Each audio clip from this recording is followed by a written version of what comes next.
చిట్యాల మండలం ఓడతెల గ్రామంలో జరిగిన శ్రీ రామలింగేశ్వర స్వామి వేణుగోపాల స్వామి ఆలయాల ధ్వజస్తంభ ప్రతిష్టాపన మహోత్సవంలో భాగంగా మహా అన్నదాన కార్యక్రమాన్ని ఏర్పాటు చేశారు స్థానికంగా ఉండే భక్తులు. పండగలా జరిగిన ఈ కార్యక్రమంలో తాము భాగస్వామ్యం కావడం అదృష్టంగా భావిస్తున్నామంటున్న అన్నదానం చేసిన భక్తులతో మా ప్రతినిధి Sameer face to face. Odithela గ్రామంలో ఎంతో అంగరంగ వైభవంగా జరిగినటువంటి ధ్వజస్తంభ ప్రతిష్టాపన మహోత్సవ కార్యక్రమంలో భాగంగా మొత్తానికి అన్నదానం చేసినటువంటి కొంతమంది ఇక్కడ భక్తులు కూడా ఉన్నారు. వారితో కూడా మాట్లాడించేటటువంటి ప్రయత్నం చేద్దాం. నమస్తే అండి. నమస్తే అండి. ఏం పేరు అన్న మీద? అంటే ఇక్కడ స్థానికంగా ఉంటారా? నేను ఇక్కడ ఉండడం మా అత్తగారు ఊరు ఇది.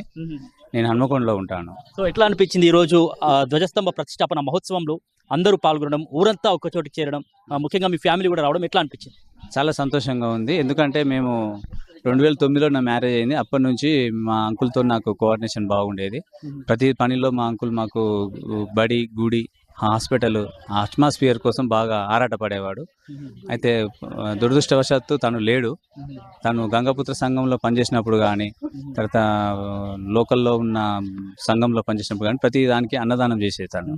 మా గంగాపుత్ర జిల్లా బెస్త సంఘం హన్మకొండ సొసైటీలో ఏ సొసైటీ మీటింగ్ అయినా కూడా రైస్ దానం చేసేది. అదే ఆకాశంలో మేము కూడా వాళ్ళ ముగ్గురు ధ్వజస్తంభానికి కూడా మేము కూడా మా వంతు పాత్రగా చేద్దామని అనుకున్నాము. అన్ఎక్స్పెక్టెడ్ ఏమైందంటే మేము గెస్ట్ చేయలే ఇంత సక్సెస్ అవుతుంది. అసలు ఇంత స్పందన వస్తుంది ఊహించలేదు. అయితే మేము ఫస్ట్ పురాతన ఆలయం కాబట్టి దీనికి విగ్రహాలు కానీ, ధ్వజస్తంభం కానీ ఏది నోటీస్ స్టార్టింగ్ లో ఎట్లా ఉండేదండి? ఇక్కడ గుడి పరిసరాలు కావచ్చు, వాతావరణం కావచ్చు, ఇక్కడ డెవలప్మెంట్ కావచ్చు, ఎట్లా ఉంది? మామూలుగా గుడి చిన్నగా ఉండేది, చుట్టూ కాంపౌండ్ వాళ్ళు లేకుండే, ఈ డెవలప్మెంట్ లేకుండే. అప్పుడు అంకుల్ ఏం చేసిందంటే ఈ రోడ్డు ఊరుకు నైరుతి మూలన చెరువు ఉంది, ఆ చెరువుతోనే ఊరు డెవలప్ అవుతలేదు అని చెప్పేసి చెరువుకు బాట తీస్తే ఆ ఆగ్నేయం అది నైరుతి మూల సెట్ అయిపోతుంది అని చెప్పేసి ఆయన మాట్లాడుకొని ఆయన ఎప్పటించో ఊరుకు చేద్దామన్న ఉద్దేశంతో ఎప్పుడైతే ఊరుకు దారికి చెరువుకు దారి ఇచ్చిండో అప్పటి నుంచి ఎంబడే బొడ్రాయి ప్రతిష్టాపన జరిగింది. ఆ బొడ్రాయి ప్రతిష్టాపన జరిగినతోనే 1 yearలోనే మళ్ళీ ఈ ధ్వజస్తంభ ప్రతిష్టాపన జరిగింది. ఈ ధ్వజస్తంభ ప్రతిష్టాపన ఒక శివాలయమే కాదు, ఇటు వేణుగోపాల స్వామి గుడి కూడా ప్రతిసారి చేసుకోవడం జరిగింది. వేణుగోపాల స్వామి అంటే మా అంకుల్కు బాగా ఇష్టము. ప్రతి దసరా అప్పుడు ఊరేగింపులో కూడా ఆయన యాక్టివ్గా పాల్గొనేది.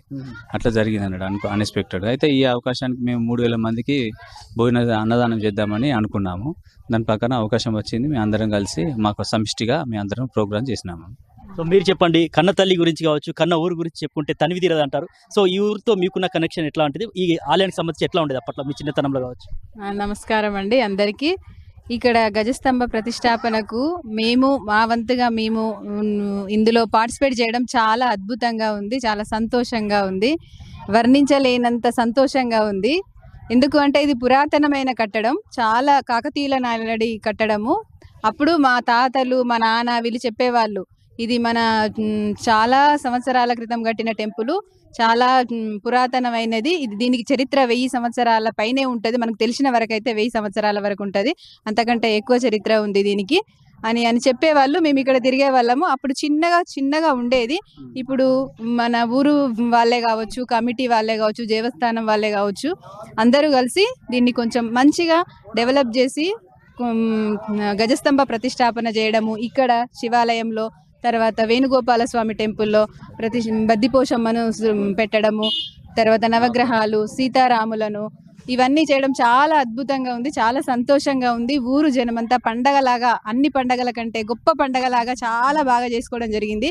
అందులో భాగంగా మా నాన్న పేరు మీద, మా నాన్న ఎంతైతే ఊరికి చాలా చెయ్యాలి, మనం కష్టపడాలి, మన ఊరు బాగుండాలి అనే భావనతోని ఉండేవాడు కాబట్టి ఆయన స్ఫూర్తితో మేము కూడా ముందుకు వచ్చి అన్నదానం చేయడానికి అంగీకరించడం జరిగింది. ఒప్పుకున్నాం, మేము కూడా చేస్తాము మా నాన్న పేరు మీద అని చెప్పడం జరిగింది.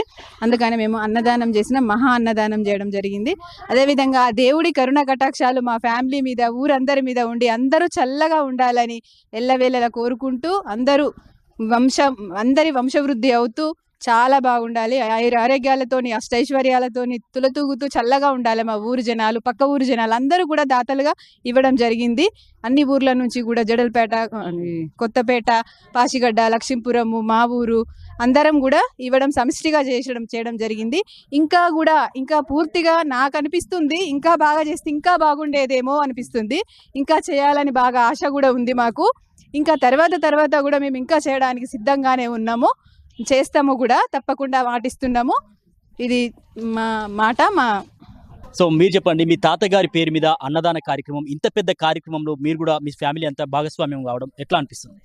చాలా సంతోషంగా ఆనందంగా అనిపిస్తుంది. పెద్ద పండుగ అనిపిస్తుంది. సో అంటే ఎప్పటి నుంచి నువ్వు ఈ టెంపుల్ ని చూస్తున్నావు? ఇది కావచ్చు, అక్కడ ఉన్నటువంటి వేణుగోపాల స్వామి ఆలయం. మేము పుట్టినప్పటి నుంచి బతుకమ్మ ఫెస్టివల్ అప్పుడు మేము ఇక్కడనే బతుకమ్మ ఆడుకుంటాం ఈ మెట్ల పైన. సో అక్కడ అంటే బతుకమ్మ అంటే కొంతమంది జనం మాత్రమే వచ్చి ఆడుకునేటటువంటి పరిస్థితి ఉండేది. ఇప్పుడు ఊరంతా వచ్చింది కదా, ఇప్పుడు ఎట్లా ఉంది? క్రౌడ్ కావచ్చు, ఈ కోలాహలం, ఈ సందడి, ఇదంతా చూస్తుంటే చాలా ఆనందంగా అనిపిస్తుంది. సో నీ పేరేంటి? అద్విత సాయి, ఏ క్లాస్ చదువుతున్నావు? First class. సో ఎట్లా అనిపించింది ఇక్కడ? చాలా బాగా. ఎవరెవరు వచ్చారు నీతో పాటు?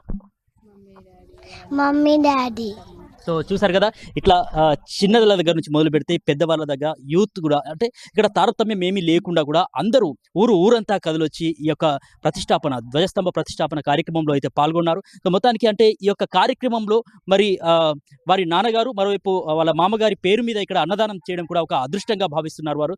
రాబోయేటటువంటి రోజుల్లోకి సంబంధించి ఈ ఆలయ అభివృద్ధితో పాటు దీనికి సంబంధించినటువంటి ఏ అవసరం ఉన్నా కూడా తమ వంతు సహాయ సహకారాలు తప్పకుండా అందిస్తామని చెప్తా ఉన్నారు.